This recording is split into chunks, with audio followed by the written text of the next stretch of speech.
آپ سب ماشاءاللہ یہاں اہل نماز ہیں، آپ جماعت سے نماز پڑھتے ہیں، میں بہرحال کیونکہ اپنے آپ کے لیے بات بیان کر رہا ہوں۔ 15 عذاب اس کے اوپر نہیں جو نہیں پڑھتا، نہیں وہ جو نہیں پڑھتا وہ تو تاریک الصلاۃ ہے، وہ تو اور ہے، نہیں جو نماز کو ہلکا لے، کسی اور چیز کو نماز کے اوپر پرائرٹی دے۔ 15 عذاب نازل ہیں، جس میں سے کچھ عذاب دنیا میں ہیں، کچھ عذاب مرتے وقت ہیں، کچھ عذاب قبر کے اندر ہیں، اور کچھ عذاب آخرت۔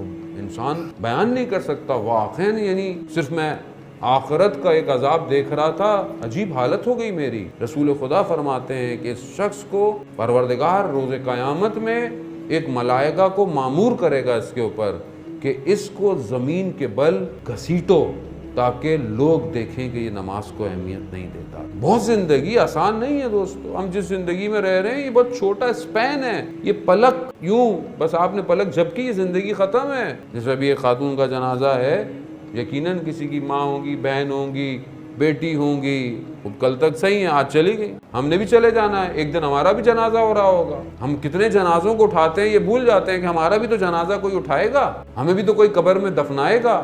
کیا چیز بچائے گی قبر کے اندر؟ دوست تو وہ ہیں جو یہ پوچھتے ہیں فون کر کے جب کوئی مر جائے، دوست ہیں جنازہ کب ہے بھائی، بس دوست یہی پوچھتے ہیں۔ مولا کائنات تشریف فرماتے ہیں، مولا فرماتے ہیں کہ چند چیزیں ہیں تمہارے ساتھ، پہلی چیز کیا ہے؟ جو تم نے دنیا کو جوڑا ہوا ہے، اس میں سے وہ دنیا ہے جس سے تم محبت کرتے ہو، جیسی تم دنیا سے جاؤ گے یہ دنیا ختم ہو جائے گی، یہ سٹیٹس، یہ گاڑیاں، یہ گھر، یہ بینک اکاؤنٹس، یہ سب برانڈ، یہ سب ختم ہو جائے گا جیسے ہی تم دنیا سے گئے، یہ سب یہیں تک تھا۔ دوسرے تمہارے دوست ہیں، وہ صرف اس وقت تک ہیں جب تک تمہیں دفنایا جا رہا ہے، بس اس وقت تک دوست ہیں۔ تیسرے تمہارے اولاد، تمہاری زوجہ، تمہارے والدین ہیں، وہ کب تک ہیں؟ جب تک تمہیں دفنا کر تمہاری قبر پر کھڑے ہیں، پھر وہ بھی چلے جائیں گے۔ مولا فرماتے ہیں صرف ایک چیز ایسی ہے جو تمہارے ساتھ رہے، وہ تمہارا عمل ہے، وہ تمہیں چھوڑ کے نہیں جائے گا، چاہے وہ اچھا ہو